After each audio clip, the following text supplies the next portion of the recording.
Hello, boys and ghouls. Welcome to a special interview episode of Dads from the Crypt. My name is Jason. Today, I'm joined by a special guest. He is the writer, actor, director, producer, bit of everything probably, from his new movie, Onyx the Fortuitous and Talisman of Souls, which is now streaming exclusively on Streambox TV. Welcome, Andrew Bowser. Hey, thanks for having me. Thanks for coming back. For those unaware, you and Olivia both were on our episode to review Came the Dawn. It was just over a year ago. I looked up the date, if you believe it. It's been a year since then. Yeah, I was going to say, when was that? And wow, yeah, a year ago. That's crazy. It was like November, I think it was November 13th, 2022. And at that time, you mentioned you were just finishing the movie. And now that it's out, how do you feel about it? Well, you know what's so funny? It's been a year. So what date did we record that episode? What did you say? November what? It came out, I think, on November 13th. So okay, wow. Probably a week before that. So the first weekend of November. So it was around November 10th. You're doing like coloring and sound. Yeah. Yeah. It was around November 10th or 11th that we got the call from Sundance, finding out that we were accepted.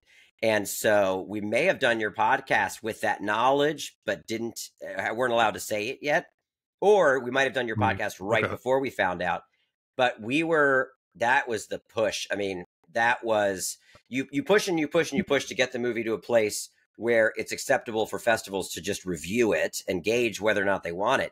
But then if you get into any of them, there's this extra push of, well, now we really got to fine tune. And now we really got to dig back into the sound mix and get some things fixed that have always bugged us, or finish some VFX shots. And it was wild to then be, before I even felt like we had truly stepped away from the keyboard, then to be seeing it up on a screen in front of an audience was wild. And similarly, it's so wild now that it's just out, that anybody can watch it, that I'm getting messages from people daily saying that they watched it and their favorite parts. And I still feel like I'm in the garage editing the thing.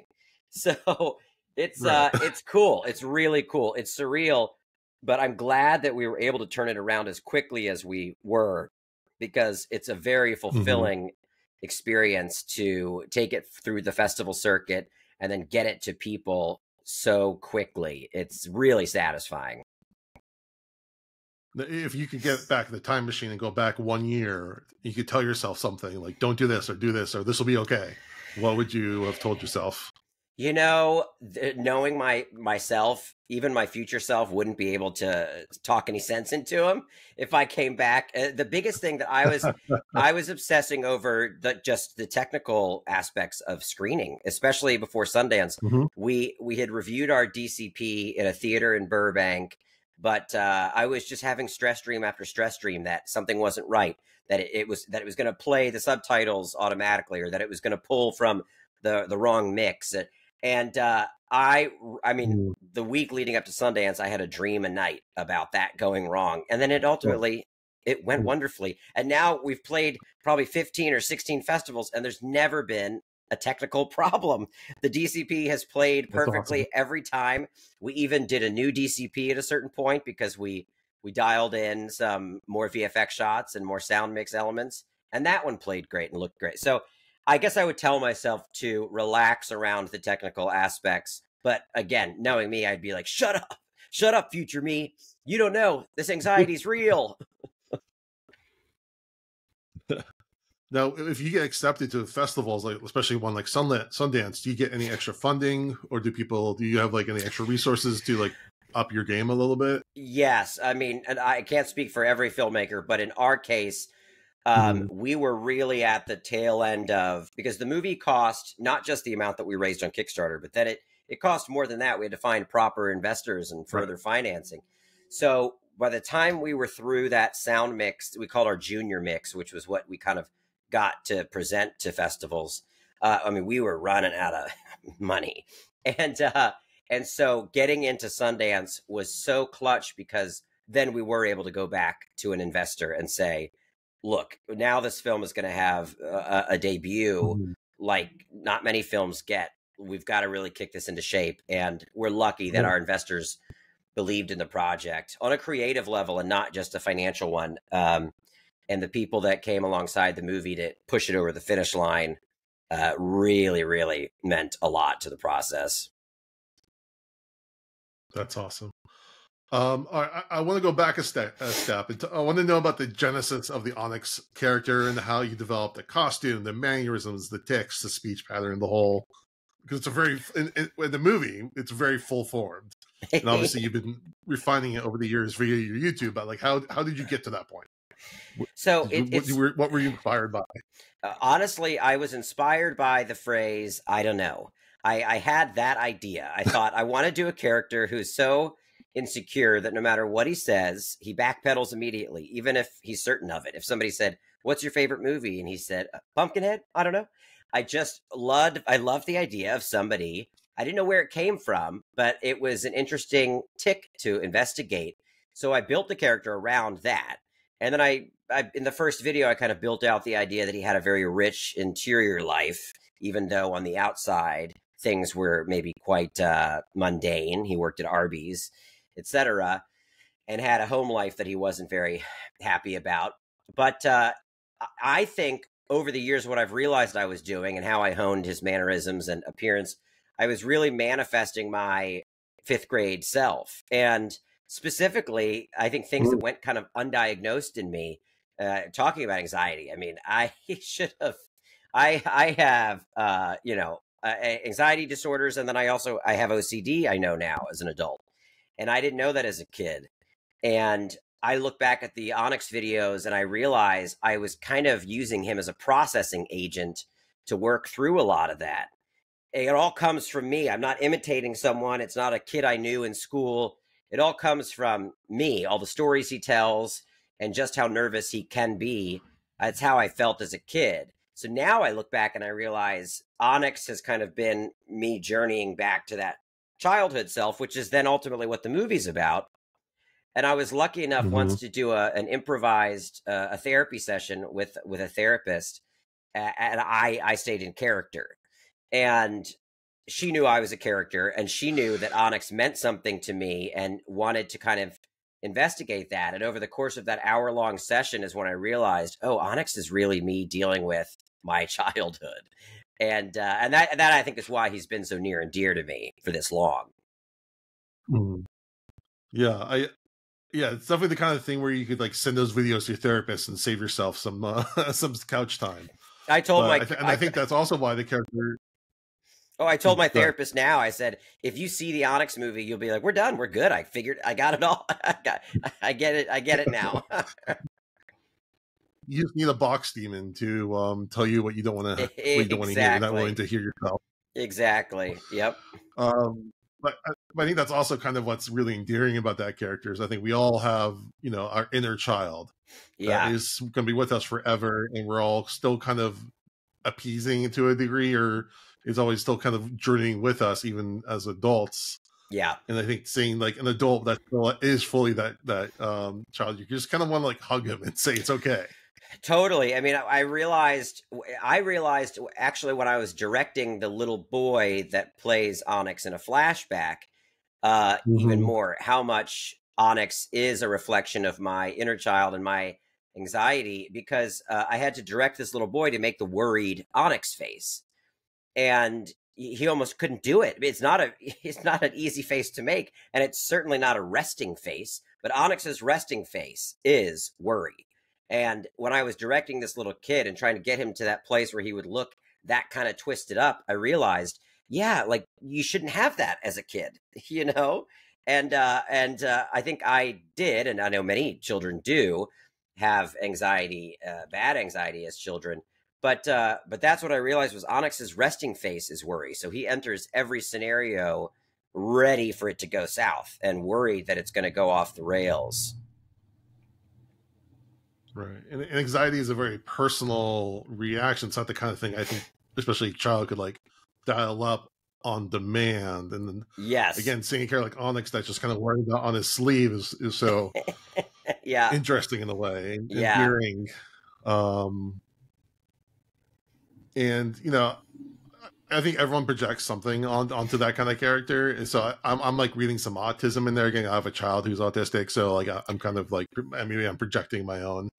Well, perceptions onto that. it's interesting because that question has come up before, and the best way I can explain or answer it is kind of by what I already explained. And I'm curious because Yeah. I've gotten that feedback that people have wondered, is Onyx autistic? And all I can ever say is, all I know is he comes from me, and he is kind of an amplification of patterns within myself and within my behavior. So I don't know what that equates to. I just know what it means for me and what he's done for me. But yeah. Right. Well, again, I think there's probably a lot of personal projection on anyone that looks. It's kind of a Rorschach character in a little bit, because he's so. That's very true. It's not someone that technically exists, but you also look into it and it reflects back to you what you see in that character. It's true, and for better for worse, because I've seen some people that didn't like the film say that Onyx is an incel type and a neckbeard, 4chan, and I was like, wait, whoa. There's nothing objectively in his DNA that fits that archetype, and I think that's just somebody reacting to, I don't know, the beard. I don't know, the fact that he likes cartoons from the 80s. I don't know what. Yeah. No, I think I think that's more that. I don't know exactly what that's projecting, but yeah. And again, it's definitely a character where the performance, either you buy into it and you're down with it and you think it's endearing, or you're going to find it might be grating to you. Totally. When I think that performance coalesced is when he shows up to the manor. So he's in his kind of home life, dealing with all the assholes around him. Yeah. But then when he gets to the manor, he's kind of with his people. Yeah. And that's kind of where the whole thing kind of coalesced in my eyes. Because oh, okay. So here's his people. Yes. And you got so many great performers. The cast in this is just mind boggling. And they were all so willing to play. Yeah. Well, no, and that's what you need. You need everyone to be on the exact same level of, quote, silliness. Or camp, not quite camp, but whatever the horror comedy level that this movie's on. Definitely a certain level of absurdity. Yeah. Yes, but in a good way, not like in a trash way. Yeah. Now I was wondering how you were able to get Barbara Crampton and Jeffrey Combs in the movie and not have them get a scene together.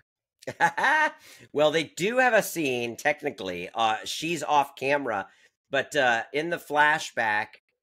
Jeffrey plays Onyx's father to kind of drive the point home that Onyx has daddy issues. Not to say that literally Bartok is his father, but just to say that Onyx is always kind of projecting and imprinting on a father figure.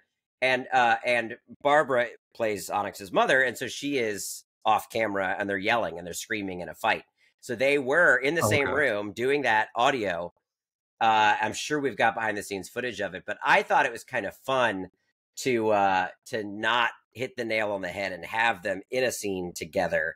I thought playing coy about it was more interesting or exciting in a way. But Barbara's the one that suggested Jeffrey. I get that. It's a fun tease. It is. Yeah. Really? Yeah. Barbara's the one that said, I had been talking with Barbara about being in the film for a while, and I told her, we still haven't found a Bartok. And she said, have you thought about Jeffrey? And I said, I've thought about how badly I want to work with Jeffrey Combs because I'm a huge fan, but I didn't think about him for Bartok because I actually thought we maybe occupied a similar space tonally. Not to say that he is like Onyx, but we do both play underdogs, and he's villainous, but he's usually villainous if he's been backed into a corner. He's very scrappy. There's definitely parts of Herbert West, I think. Onyx could be a Herbert West type.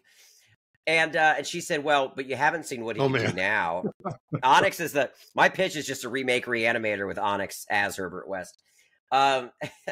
She said, but you haven't seen what he can do.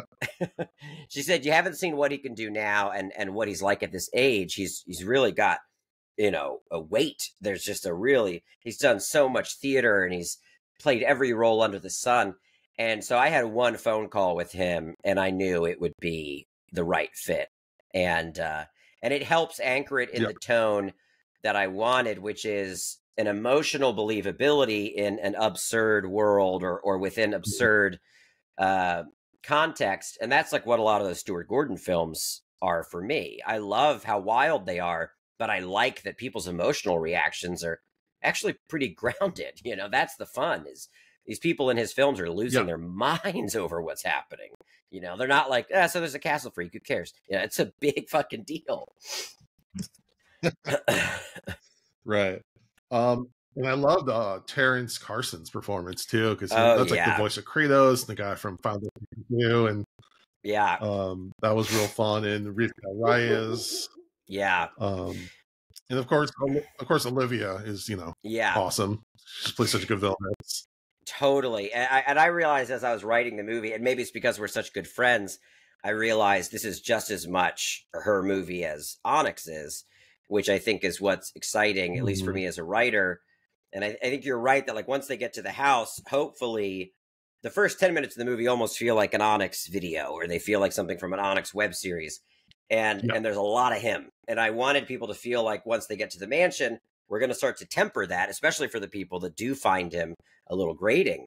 So I wanted to show you, hey, but we got all these other people we're going to hang out with. We've even got this villain and a side villain that ultimately has almost as much of a narrative arc as Onyx does. And if I hadn't have written it for her, I don't know if that would have been my instinct. But because I was writing it for my friend, you know, I saw, I guess, more of a story there. And TC was just, every scene he was obsessed with getting every word just as I had scripted. And for a writer, you know, that's a really high compliment, because, you know, on an indie, how many people think, well, not every word matters. This guy's not Aaron Sorkin, you know. But TC was really meticulous about the delivery, and he's got such timing that I would there'd be a scene that would end with Onyx saying something after his character, and I realized, I can just cut the Onyx bit. It can end on what TC just said, because he delivered it with such punctuation. It would hit like just a real button on a scene, like a trailer moment. Everything he says in the movie is like a trailer moment, you know. Oh yeah, no, I mean, he's a well-regarded voice performer. It shows. Now, I have a question. Okay, so the Arby's bit. Did you ever work at an Arby's? No, I never worked. Actually, I never worked at any. Did I ever have a fast food job? No, I worked at restaurants, and I worked at a movie theater for years. So concession stands. That was probably where I kind of, I guess, got that taste of what the food service industry is like when I was working concession stands. But I never worked at an Arby's. Okay, yeah, because I worked at an Arby's in high school in the late '90s, so like I totally get that vibe. Oh yeah, that hits home with me. When I went to shoot that video, I went into the restaurant and I asked an employee if I could like rent his uniform, and he was like, "Yeah." And there's no, he didn't. There's no second thought. I said, "Oh, okay. Can I get $20 for your hat and your apron?" He's like, "Yep. Meet me after my shift." He didn't even ask what it was for. Awesome. In Arby's, you didn't get contacted by like Arby's corporate or anything? No, they've retweeted some videos and they've commented on my TikToks. I think they're aware of me. You know, in a dream world, not to just admit to being a wannabe sellout. In a dream world, Onyx would just be the Arby's spokesperson, you know, and get some real checks coming in. But I think he's a little too divisive for that. He's made too many videos about, you know, fucking Halloween pails and buying weird hentai, I think, to be a corporate mascot. So okay, I was wondering, were you always kind of going for the more R-rated material? We ever thought about doing a PG-13 cut? Because part of me was like, this, I could almost show this to my kids. I know. Then there's like then there's a beheading and a couple swear words. I'm like, okay, that's a little borderline. And, you know, it's your vision, so I was just curious. Yeah, where you were on that. I think if I had ever pitched an Onyx movie to a production company and they had said, we'd like to do it, can you make it PG-13? I think I could have and would have. I think because it was formed through crowdfunding and the only boss I had was myself and my backers, I was really able to just think about, well, what do I want to see? And weirdly, it is exactly that blend. I think it's more true to the heart of the character, which is he's a stunted man-child, and he's wrestling with adult feelings and adult emotions.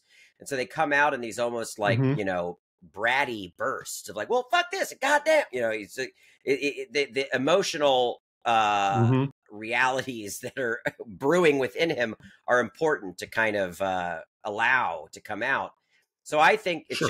it's just more true to the character to allow for all of the language. And what's so funny is some of the reviews that are, we've gotten so many wonderful reviews, but when they are negative, a lot of times Mm-hmm. it's that blend that is throwing people. One person even said it's like a Nickelodeon movie, but with F words. And I'm like, that's about it, because I don't think I said, oh, go ahead. I would say the movie that kept coming to me was like kind of an Ernest Scared Stupid. Yes. And it is. Ernest Scared Stupid, if Ernest was like always swearing and talking about his private parts. Right. But I think that even that and the allowance for that comes from my childhood, because I grew up in a very like Christian home. We grew up going to church, and I remember feeling guilty if I ever even said hell or damn. I don't think I said fuck until I was like 15 or 16. Like cussing made me feel guilty. You know, watching an R-rated movie Mm-hmm. made me feel guilty. I had so much shame, and that's why Onyx in the movie says, well, there's shame in anything. You know, I'm surprised you didn't know that, Mr. Duke. And so weirdly, a part of kind of the character helping me feel more free and liberated is for him to cuss and say whatever the fuck pops into his head at any given moment. Sure. And I'm not suggesting that you like, you know, make a movie for a specific audience either. No. You know, you gotta stay true to your thing. But, you know, as a dad, you know, you're always kind of looking for those kind of starter horror movies. Oh, totally. And I think it's really, you gotta know your kid too before you show them something, because there's a lot of, you know, you're kids that I think this would be fine for. So it's really knowing your child is the key. Think my niece is allowed to watch it when she's 16, is what my sisters told me. Yeah. I mean, if we can have like Hocus Pocus with all the virginity jokes, then I think we can get away with a lot more than this. Well, that's true. When you go back, when you watch like Goonies and all those movies, like they are a little more adult. The 80s kids movie is way more adult than the modern day kids movie, without a doubt. Yeah. Oh man, if you watch Monster Squad, there's some really salty language in that movie. Oh yes, yes. Like again, well, also, but the thing is, when we were watching a lot of those movies, like in the 80s and 90s, they were cut for TV, so they cut out a lot of those things. So I didn't even realize what some of that language was that was originally there until I watched it later on DVD. Or you're totally right. Same here. Same here. So, yeah. Now, again, one of the things that we talked about last time you were on was about how you have a smaller budget and you're trying to make it look big and feel big, and compliments on that, because you pulled that off extremely well. It looks way bigger than I think your budget probably was. And again, I think when you get a really good cast that's dialed in, you got some great sets, you got some great effects, and you can make your money go a lot further than you think. Yeah. What do you feel you did that was successful for that means? I think a real practical way to do that, to make something look more expensive than it was, or like you had more time than you had, is to spend money early on the things that will almost trick the audience into feeling like there's a bigger world out there, where there was more time taken than you had. Specifically, when we wrapped the Kickstarter, I knew I needed more money to make the movie, and I knew we might not be shooting for 6 to 9 months. And turns out, February, March, April, we wound up shooting the movie almost a year after we wrapped the Kickstarter. But I took some of that Kickstarter money and immediately started specialty props, specialty wardrobe, and creatures. Because normally, if there's an indie that gets even the budget that we had, you're not going to have time to dial that stuff in. So you might wind up buying a prop knife off of Amazon or satanic robes from the Halloween store. But our daggers, our talismans, our Battle Cats toys, our robes, our fezzes were all very bespoke and custom, because I started those department heads moving the second we wrapped the Kickstarter, and especially the creature design. The creature design, we had Adam, first of all, is a genius, but secondly, we had the time that a much larger film would have, because I sent them the deposit right away, and I didn't even wait to get producers involved or a line producer. So the funny thing is, once we did get our producerial team involved, a lot of them were like, so wait, you've already started like this and that, dude, like, hold on, we got to make sure we can even shoot this thing. But I knew that when it came time to shoot, we'd have all of this stuff that was really, really well designed. And Adam and I went back and forth with creatures, and we even had time to shoot a sizzle reel at his shop in Denver to just kind of like a little R&D for how the puppets moved and how they looked on camera. And he made tweaks from there. So I think that was key in making it look like we had more money than we had. And then also the fact that such talented performers were willing to be in it. You really got to find that sweet spot of people that have a wealth of experience, but that are still willing to do a small project. That's a very narrow window. And it counts. I mean, Arden Marine, somebody who's done so many shows, dramas and comedies and live shows and podcasts, her performance is so dialed in. Same for TC, same for all of them, Rivka and Melanie too. So yeah, casting, and I think getting started on specialty items sooner is, and then how our DP shot it. Our DP is just, he said, like, you don't want this to look like a kind of broad, bland comedy, right? Like, we can make it look kind of stylish and a little more moody. I was like, yeah, dude, do what you want. So we didn't shoot it like a lot of comedies are shot. Yeah, no, it definitely did not look like I would expect it. To be honest, when you first described the movie a year ago, I had no clue exactly what I was expecting, but this is way better, looking than I could imagine. And you're right, the costuming is actually really ornate and well designed. And I think that that was very smart to take that time that you had to, because you can just get some black robes and call it good, get some upside down cross necklaces off of eBay or whatever.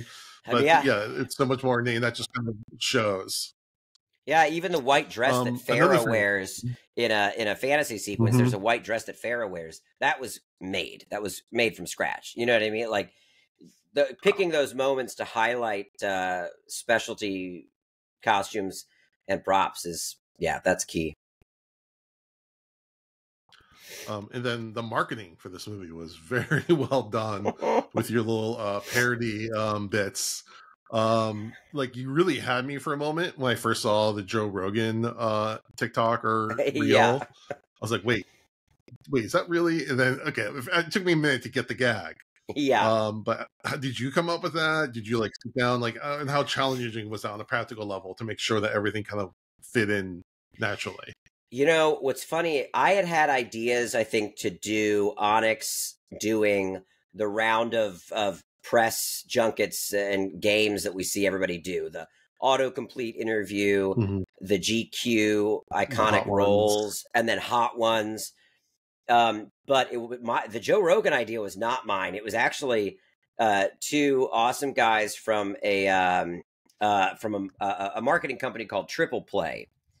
And we were in a call with them, and they were like, Onyx should be, he's famous for being in videos where you don't expect him, and you've spliced him in, so you should have him on like Joe Rogan. And I was like, oh my gosh, that's such a good idea.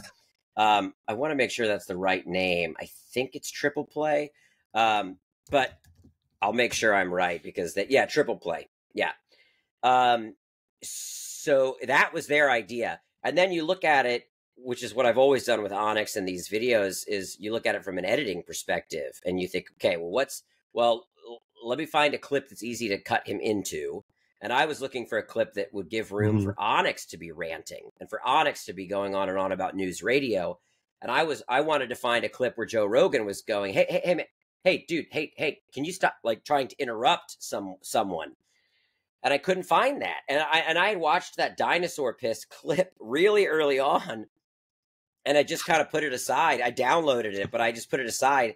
And then I went back to that dinosaur clip and I watched it and I thought, oh, that's the bit, is that Joe Rogan won't stop talking and Onyx is trying to talk about something else. And so once you kind of find like what the game is, then it's pretty easy. And, what is his set? If you don't show the wide, it's just a red velvet curtain. I bought the exact microphone that he records on. These are the exact headphones that he uses. And so then it's just a matter of getting all of that. Not to liken myself to Jesus Christ. This is this will make me look horrible. Not to liken myself to Robert Zemeckis, but you think about bumping the lamp, in Roger Rabbit, that term that he applied to basically like, it can't just be, we made it look convincing enough. It has to be that we went the extra mile and that lamp is moving through the entire scene. So now we're animating shadows that are moving with that light source. And the animators were like, God damn it, dude. But so whenever I do these videos, I'm like, but what is the bumping the lamp aspect? And the bumping the lamp would be getting the right microphone, getting the exact same curtain, dialing it in to a point where it's the lighting. Yeah. And it is, man. Your lighting levels are matching each, and that's why like at first pass, especially like if you have like the sound off or something, sometimes when you're scrolling through, and that comes up, you're like, wait, what? Is that really? Is this really a thing? I know, and then it passes the eye test. It does pass the eye test, and then I always upload to YouTube and then download it, rip my own video, just because there's something with the fucking YouTube compression. I can compress something out of Premiere, but there's something about the YouTube compression that when you download something from YouTube and you set it to like 480 or whatever, it really like it gets chunky, and so that helps mask the different video qualities. So I always do that. I always upload and download like 5 times. Oh wow, that's smart. That's really good. I like that. Let's see, and then and then you got to meet. Unfortunately, I wasn't there at Chattanooga Film Festival, but Jody and Mondo were there. You got to meet them, and you got to see it. So, what was it like seeing the movie with a big audience finally, and with the fans and everything? Honestly, Chattanooga was one of the best screening experiences. I was so happy to be there, and so happy to have that film there specifically, because it's just got a great genre fan vibe, and it's a party, and you're all in the same spot, and you're seeing the same people over the course of those days. You're going to whiskey tastings and their opening night party. It was such a great vibe, and I think that carried over into the screening. It was one of the rowdier screenings, which was great, because I've gone to screenings of the Onyx movie where nobody knows the character and it takes some acclimating, and then once they get it, they love it and they're laughing. But Chattanooga was just kind of a party from word go. And it was really special. And also the fact that film festival, and I said this there, that film festival, their virtual festival in 2020 or 2021, maybe it's 2020. I had a short play at their virtual festival, and it really meant a lot during the pandemic to have festivals that were still trying to put on an event of some sort for filmmakers to showcase their work and reach an audience, even if it was just a virtual audience. So that festival is really special to me, because I made a short film right before the pandemic, and I thought, well, now I have nowhere to take it. And Chattanooga was one of the festivals to screen it. Yeah. That's awesome.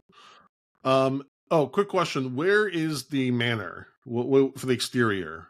Where was that shot? So that is in Lenox, Massachusetts. It's in Western Mass, the Berkshires. Okay. And it came up in our first search. Me and my brother-in-law were actually looking for mansions, and I said, I asked him to make a list. I just said, just find me. I want to be on the East Coast.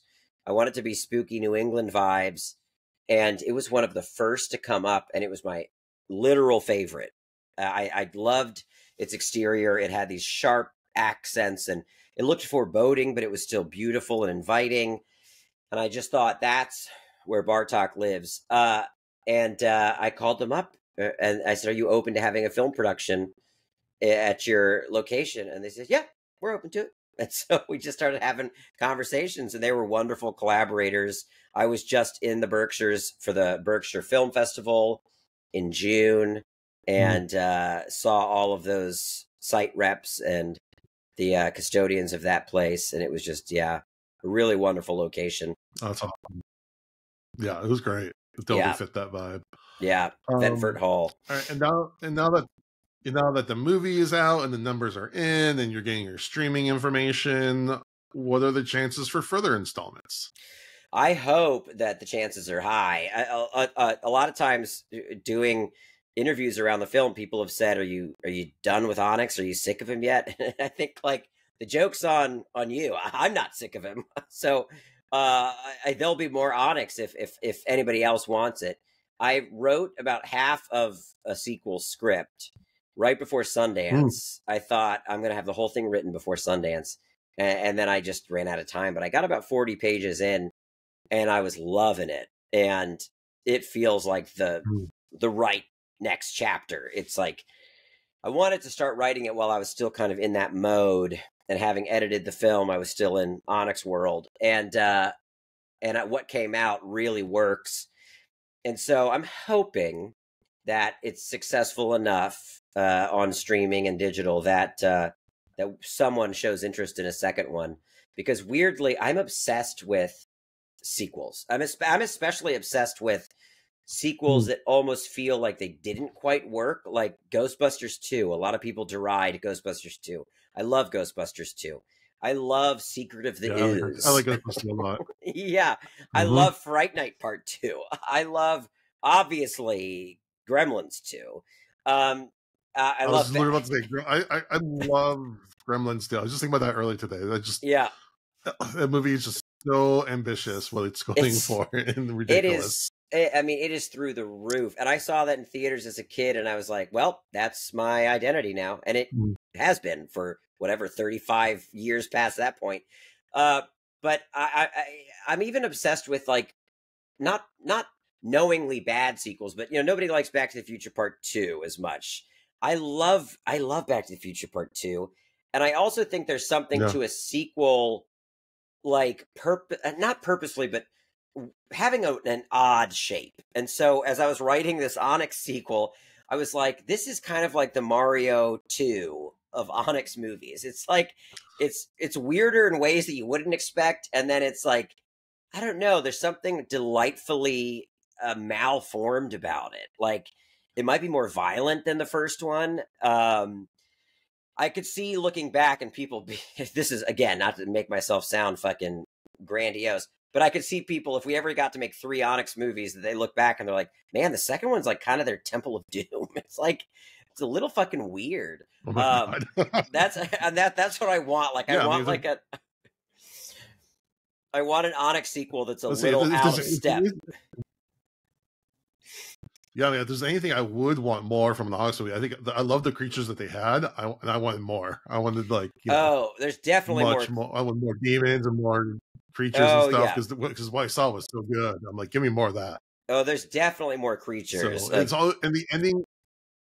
Yeah, and the ending almost feels like an X-Men movie where you have this manor with all these magical people in it. I'm like, yes, okay, you can go anywhere with that.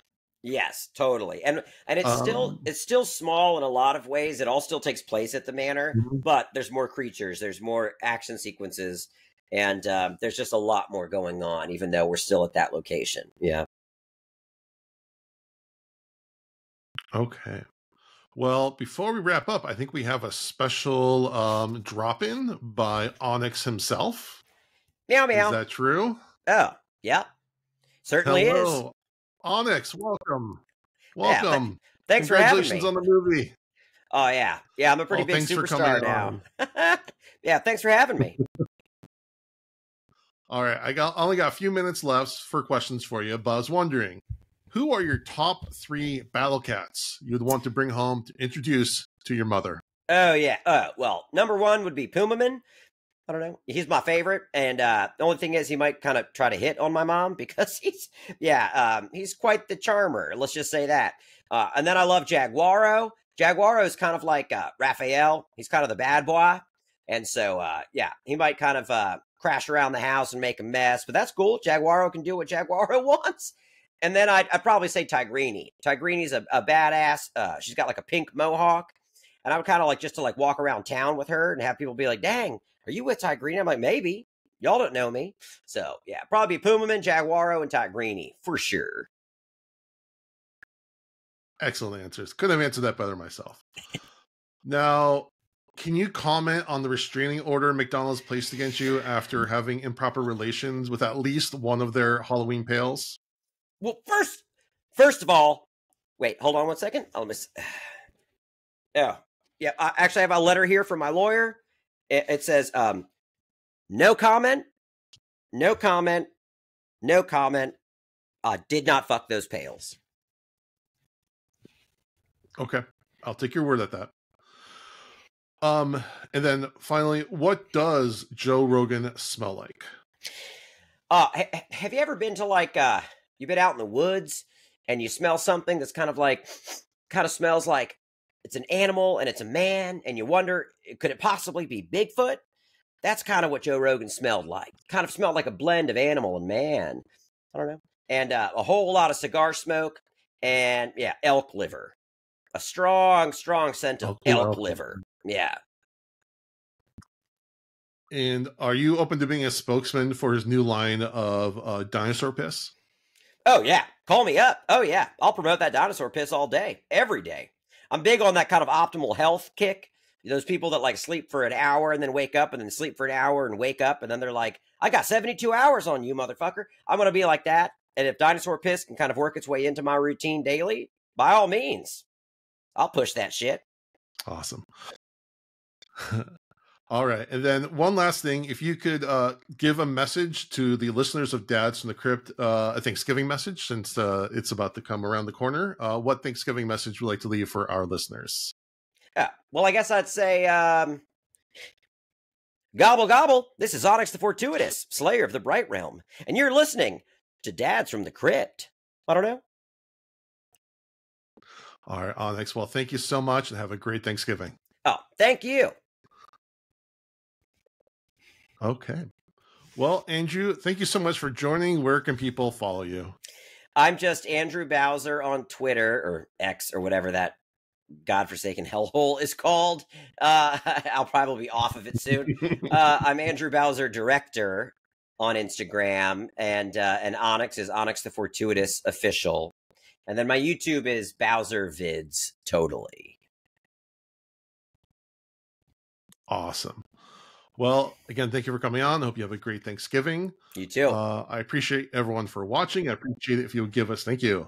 Appreciate if you give us a like the video, subscribe to the channel. You can see the other video we did with both Andrew and Olivia by searching for Dads from the Crypt. Came the Dawn is the name of the episode.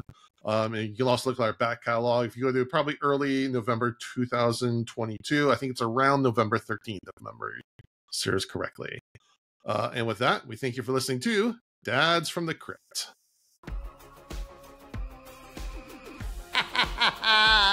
Follow Dads from the Crypt on Facebook, Twitter, and Instagram, or I will follow you to the grave. No, seriously, you really should watch. But be careful what you ask for. You may get it.